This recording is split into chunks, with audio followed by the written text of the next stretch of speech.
Audio Jungle.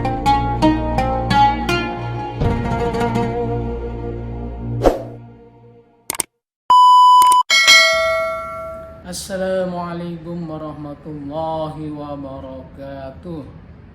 Alhamdulillahi rabbil alamin.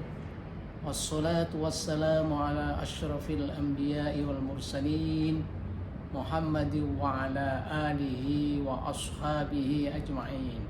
Amma ba'd. Pemirsa Khairul Ummah, pada bulan Dzulhijjah ini kita masih berbincang tentang perjalanan Nabiullah Ibrahim alaihissalam, ya, terutama Ibrahim, keluarga Ibrahim sebagai keluarga yang sukses, ya, dalam mengarungi kehidupan dunia dan akhirat, sehingga patut menjadi teladan bagi kita, ya. Dalam Al-Quran surat Al-Mumtahanah ayat 4 Allah berfirman, A'udzubillahi minasyaitonirrajim. Laqad kanat lakum uswatun hasanatum fi Ibrahim walladzina ma'ah, ila akhiri ayat, ya. Sungguh ada pada kalian itu contoh teladan pada Ibrahim dan orang-orang yang bersamanya.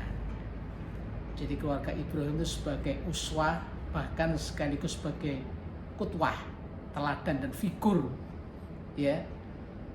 Walladzina ma'ah itu orang-orang bersamanya, orang-orang dekat, istri beliau atau para istri, para anaknya, ya, dan orang-orang yang beriman.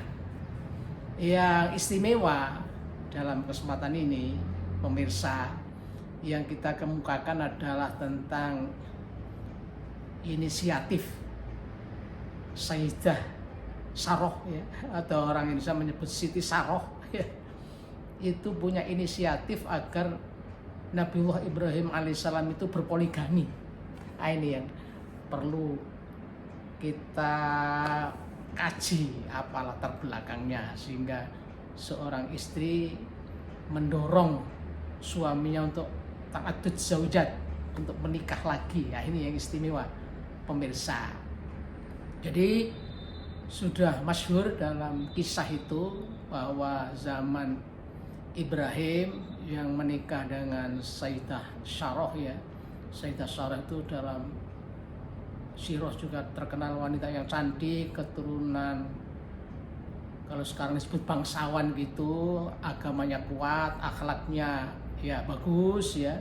Dan pada zaman itu ada seorang raja di Mesir yang suka mengambil istri orang, apalagi istri yang cantik, ya. Karena kalau istri orang itu katanya merupakan pigian, sehingga dia suka merampas istri orang, begitu, ya.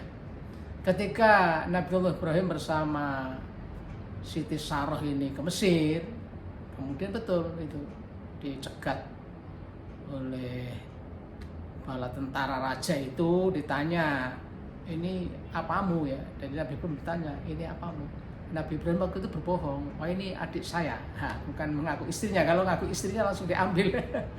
Biarpun mengaku dia itu kakaknya dari Saroh, tetap karena cantik, ya, secara fisik, tetap dipanggil ke istana dan mau diambil, begitulah kira-kira. Kemudian ketika raja itu berniat jahat, dia mau menyentuh Sayyidah Saroh ini, Sayyidah Saroh berdoa agar terhindar dari kejahatan sang raja. Nah, kemudian ketika mau menyentuh itu, tiba-tiba sang raja itu dalam riwayat itu stroke, ya, keplek gitu tangannya, stroke tangannya, tidak bisa bergerak, ya. Terus dia mohon kepada Saroh agar didoakan kepada Tuhan dan diberi kesembuhan, tidak akan ganggu lagi. Ternyata sudah akan sembuh, ganggu lagi sampai 3 kali. Akhirnya yang ketiga betul-betul dia berjanji kalau disembuhkan tidak akan ganggu, ya betul. Setelah yang ketiga dia sembuh, tidak ganggu lagi, malah Sayyidah Saroh itu diberi hadiah seorang budak namanya Hajar, atau kemudian dikenal dengan Sayyidah Hajar Al-Qibtiyah, Egypt, ya, dari Mesir. Dan dibawa pulang untuk membantu, ya, Sayyidah Saroh. Pemirsa, begitu perjalanan rumah tangga Nabiullah Ibrahim sudah menginjak usia 60 tahun begitu ya.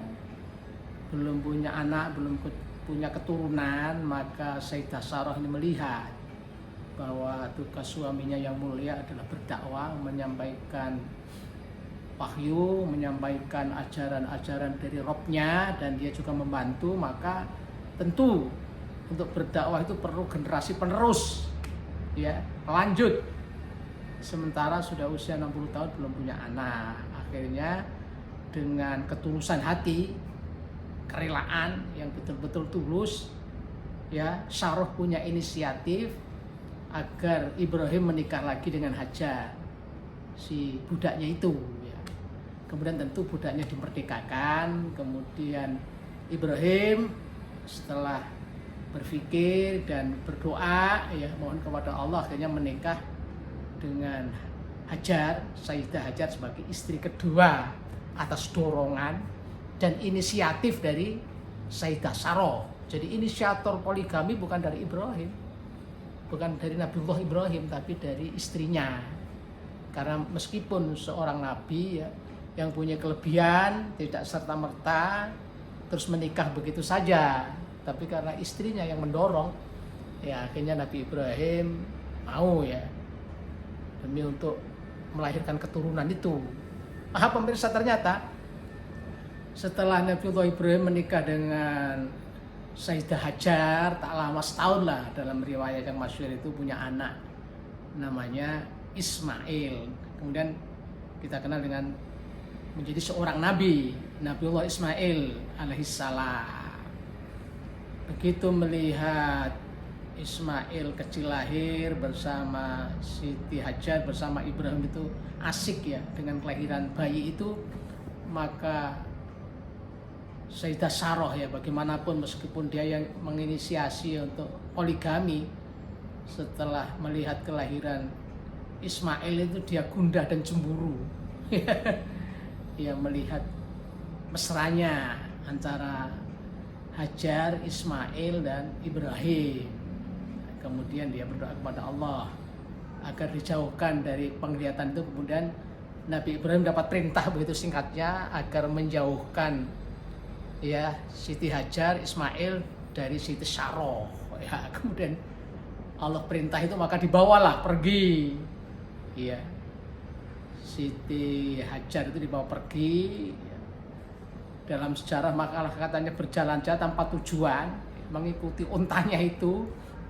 Singkat cerita sampai ke lembah, ya, lembah yang tidak ada tanamannya, lembah tandus yang kemudian kita kenal dengan Makkah Al-Mukarramah, ya, sampai di sana, ya. Kemudian Nabi Ibrahim menemani Ismail kecil, ya, bayi itu, dengan Hajar di sana beberapa lama, karena ingat istrinya yang ada di Palestina, jauh itu, ya, Sarah di Palestina, maka dia harus kembali ke Palestina. Kemudian Ismail dengan Sayyidah Hajar ditinggal di situ, di lembah yang tidak ada sumber air, tidak ada tanaman, ditinggallah di situ. Karena itu perintah Allah, ya. Siti Hajar sempat tanya, apakah ini perintah Rabb? Ya, kalau perintah silakan pergi, pasti Allah akan menjamin. Begitu. Berangkatlah Ibrahim. Di tengah jalan, ya, beliau ingat bahwa istrinya ditinggalkan dengan bekal yang seadanya, dengan seorang bayi. Maka beliau berdoa yang diabadikan di dalam surah Ibrahim itu. A'udzu billahi minasy syaithanir rajim. Rabbana inni askantu min dzurriyyati biwadin ghairi dzi zar'in inda baitikal muharram rabbana liyuqimus salata waj'al af'idatan minan nasi tahwi ilaihim warzuq ahlahum minas samarati la'allahum yashkurun. Ya Tuhan kami, sesungguhnya aku telah meninggalkan keluargaku di lembah, ya, meninggalkan anak istriku di lembah biwadin ghairi dzar'in, di lembah yang tidak ada tanamannya, di sisi rumahmu, ya karena di situ ada rumah Allah, fondasi Baitullah, ya. Nah, di sisi rumahmu, maka Ibrahim berdoa ya agar mereka nanti tetap menegakkan sholat, ya, dan semua manusia cenderung ke sana, ke tempat itu, ya, akan jadi tempat yang favorit, dan berilah rezeki dari buah-buahan agar mereka bersyukur. Jadi Ibrahim mohon agar dilimpahi buah-buahan di tempat itu.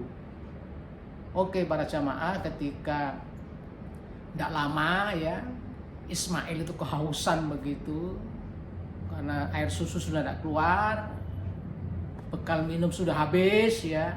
Ismail itu menangis sambil menghentakkan kakinya di pasir ya. Siti Hajar lari-lari mencari air ya. Ada fata morgana dikira air, lari ke sana ke Bukit Sofa, Bukit Mawar sampai 7 kali, yang kemudian nanti menjadi syariat Nabi kita sebagai sa'i ya, Sofa Marwah. Nah, kemudian tiba-tiba Allah memberikan anugerah, jejak kaki Ismail itu keluar air di pasir itu, maka dikumpulin zumi, kemudian ada di air Zam-Zam. Itu singkat ceritanya pemirsa. Kemudian Ismail dididik sendiri oleh Siti Hajar sampai nanti menjadi remaja, begitulah. Ya, jadi pemirsa, memang inisiatif poligami itu dari Saroh ya, dan Hajar menerima, Ibrahim menerima karena niatnya tulus, ikhlas, maka Allah memberi berkah. Ya, dalam kisah berikutnya setelah Ismail lahir dari istri Siti Hajar, kemudian nanti doa-doa Saroh dan Nabi Ibrahim juga dikabulkan, maka Sayyidah Saroh juga melahirkan putra laki-laki yang namanya Ishak, Nabiullah Ishak alaihissalam. Jadi poinnya di sini ya, yang bisa kita ambil pelajaran, ya pertama, kalau poligami itu harus dijauhkan antara istri pertama, istri kedua ya. Kemudian yang berikutnya, karena poligami ini dijalani dengan tulus, bukan dengan nafsu, tapi demi generasi berikutnya, maka Allah memberi berkah dari poligami itu. Akhirnya Sayyidah Saroh juga punya anak, akhirnya Nabiullah Ibrahim punya anak 2, Ismail dan Ishak, yang sama-sama menjadi nabi. Sehingga Nabiullah Ibrahim dalam Al-Quran disebutkan bersyukur kepada Allah ya, alhamdulillahilladzi wahabali alal kibari Ismail wa Ishak inna rabbi lasami'ud du'a. Itu ya, alhamdulillah ya, Zat yang Maha Kuasa telah menganugerahkan kepadaku di masa tua ya Ismail dan Ishak. Sesungguhnya Allah itu Maha pengabul doa. Jadi kalau kita sudah menikah lama, tidak punya keturunan, berusaha terus berdoa kepada Allah Subhanahu wa taala ya. Kalau yakin, mantap, pasti Allah akan mengabulkan doa-doa kita apapun bentuknya. Ini jadi karena poligami itu dengan ikhlas sehingga membawa berkah. Dan ternyata pemirsa, bahwa Nabi Ibrahim itu istrinya tidak hanya Sayyidah Saroh dan Sayyidah Hajar saja. Dalam misalnya kitab Qisasul Anbiya tulisan Ibnu Katsir itu punya istri 4, tapi beliau menikah lagi setelah Sayyidah Saroh dan Hajar meninggal, jadi berseri. Ada istri ketiganya itu namanya Konturo binti Yansa, itu malah punya anak 4. Kemudian terakhir itu Hajun bin Al-Amin, punya anak 7. Tapi yang viral 2 itu ya, Sayyidah Saroh dan Hajar.